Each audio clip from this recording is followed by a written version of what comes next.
Assalamualaikum warahmatullahi wabarakatuh.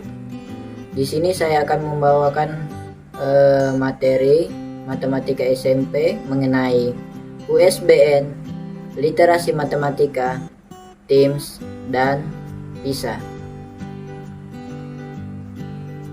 Kami dari kelompok 14 yang beranggotakan 2 orang, yaitu saya sendiri Zainuddin Suwardi dengan NPM 1940604031 sebagai pembawa materi pada video ini. Kemudian Muhammad Saifullah dengan NPM 1940604035. USBN. Perlu kita ketahui apa itu USBN. USBN merupakan kegiatan pengukuran pencapaian kompetensi siswa yang dilakukan oleh sekolah untuk seluruh mata pelajaran dengan mengacu pada standar kompetensi lulusan yang bertujuan untuk memperoleh pengakuan atas prestasi belajar kecuali mata pelajaran muatan lokal. Istilah berstandar nasional dalam USBN yang dimaksud adalah: yang pertama, soal USBN disusun berdasarkan kisi-kisi yang berlaku secara nasional. Kisi-kisi yang dikembangkan berdasarkan standar isi yang diturunkan menjadi kompetensi dasar sesuai dengan kurikulum yang diterapkan. Yang kedua, soal USBN memiliki soal dari pusat sebanyak 20-25%, kecuali untuk mata pelajaran yang ditetapkan dalam pos USBN.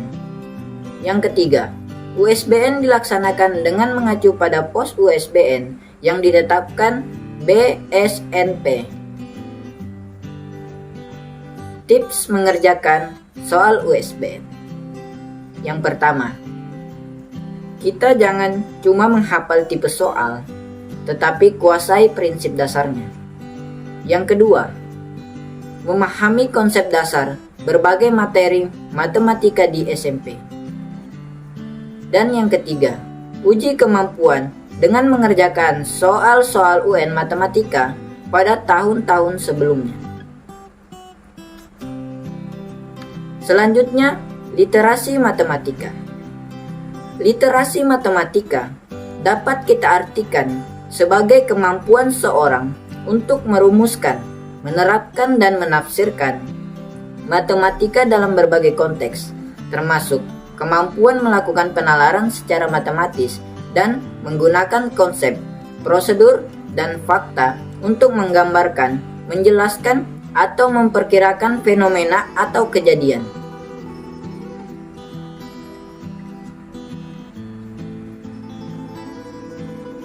Kerangka penilaian literasi matematika dalam PISA pada tahun 2012 menyebutkan bahwa kemampuan proses melibatkan 7 hal penting sebagai berikut. Yang pertama, communication. Literasi matematika ini melibatkan kemampuan untuk mengkomunikasikan suatu masalah. Yang kedua, mathematics. Literasi matematika ini juga melibatkan kemampuan untuk mengubah permasalahan dari dunia nyata ke bentuk matematika atau justru sebaliknya, yaitu menafsirkan suatu hasil atau model matematika ke dalam permasalahan aslinya. Kata mathematics sendiri itu digunakan untuk menggambarkan kegiatan tersebut. Ketiga, representation.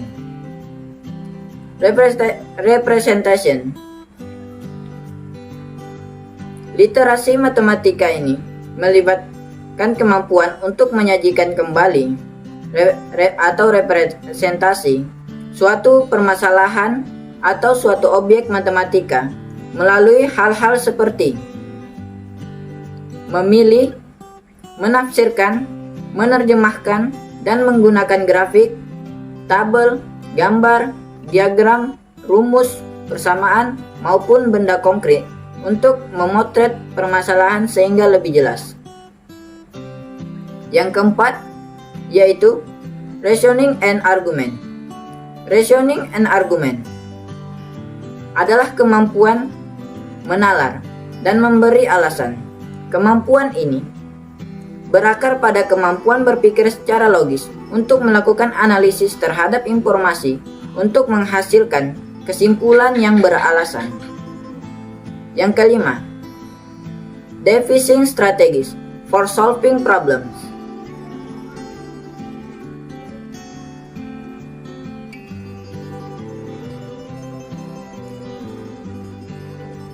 Kemampuan ini menggunakan strategi untuk memecahkan suatu masalah.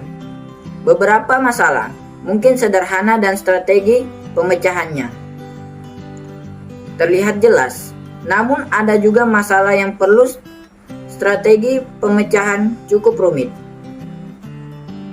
Yang keenam, using symbolic, formal and technical, language and operation. Kemampuan ini menggunakan bahasa simbol, bahasa formal, dan bahasa teknis. Dan yang terakhir, yaitu using mathematics tools, adalah kemampuan untuk menggunakan alat-alat matematika, misalnya melakukan pengukuran, operasi, dan sebagainya. Teams.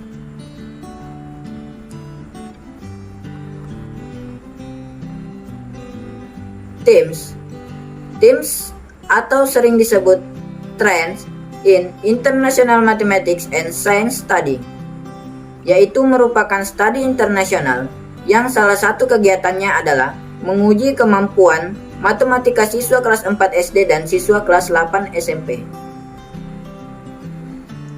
Karakteristik soal teams. Soal teams memiliki indeks kesukaran tinggi. Bentuk soal-soal dalam teams adalah pilihan ganda dengan 4 atau pilihan jawaban, isian singkat, dan uraian. Isian singkat dan uraian sering disebut construct response. Untuk soal pilihan ganda akan diberi skor 1 jika benar dan skor 0 jika salah. Sedangkan untuk soal bentuk uraian akan diberi skor 2 untuk jawaban yang lengkap dan benar. Skor 1 untuk jawaban yang benar namun kurang lengkap, dan skor 0 untuk jawaban yang salah atau tidak menjawab. Hasil analisis soal teams pada tahun 2011 yaitu karakteristik soal dengan indeks kesukaran tinggi bagi siswa SMP Indonesia, yaitu domain konten yang terdiri dari bilangan, aljabar, geometri, data peluang. Kemudian dalam topiknya yaitu menyangkut pecahan, persamaan, pengukuran, bentuk geometri, peluang. Kemudian domain kognitifnya yaitu penerapan, pengetahuan, penalaran, penerapan, penerapan, dan pengetahuan.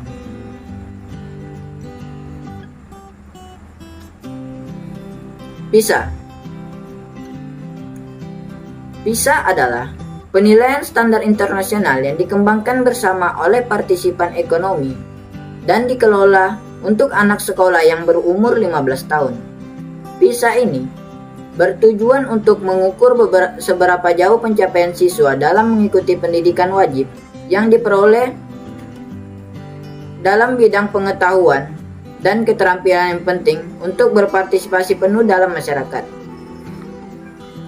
Domain yang diukur dari PISA. Yang pertama, reading atau membaca. Yang kedua, mathematics science. Yang ketiga, creative thinking atau berpikir kreatif. Konten matematika dalam PISA yaitu yang pertama, perubahan dan hubungan. Yang kedua, ruang dan bentuk. Yang ketiga, bilangan. Dan yang terakhir, probabilitas atau kemungkinan dan data. Terima kasih. Cukup sekian video pada kali ini mengenai USBN, literasi matematika, TIMSS, dan PISA. Wassalamualaikum warahmatullahi wabarakatuh.